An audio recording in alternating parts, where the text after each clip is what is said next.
नमस्कार मित्रांनो, स्वागत आहे तुमचं आताच्या ब्रेकिंग न्यूजमध्ये। मित्रांनो, पुरंदर विमानतळ प्रकल्पाला आमची जमीन द्यायची नाही, आम्हाला तुमचा प्रकल्प नको आहे। मात्र शासन रोज एक नवीन आदेश काढत आहे, परंतु कोणत्याही परिस्थितीमध्ये हा प्रकल्प आम्ही होऊ देणार नाही।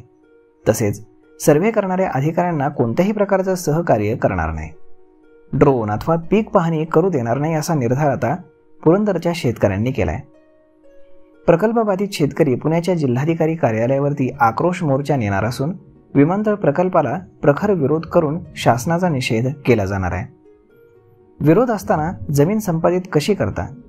प्रकल्पाच्या जागेचं भूसंपादन करण्यासाठी जिल्हाधिकारी जितेंद्र डुडी यांनी उपजिल्हाधिकारी नियुक्त केलं असून त्यांच्या माध्यमातून सर्व प्रक्रिया पार पाडण्याचे आदेश देखील दिलेत।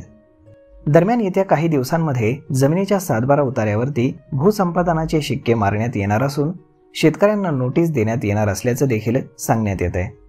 त्या विरोधामध्ये शेतकरी आक्रमक झालेले आहेत।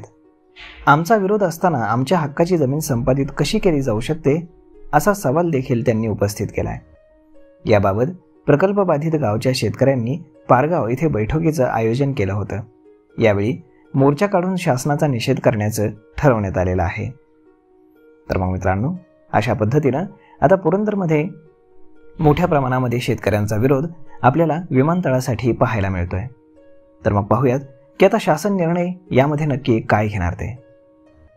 तर मग मित्रांनो, हा व्हिडिओ, ही माहिती तुम्हाला कशी वाटली हे तुम्ही आम्हाला कमेंट करून नक्कीच सांगा। आणि जर आवडली असेल तर आपल्या जवळच्या मित्रमंडळींसोबत देखील हा व्हिडिओ तुम्ही शेअर करायला विसरू नका। धन्यवाद।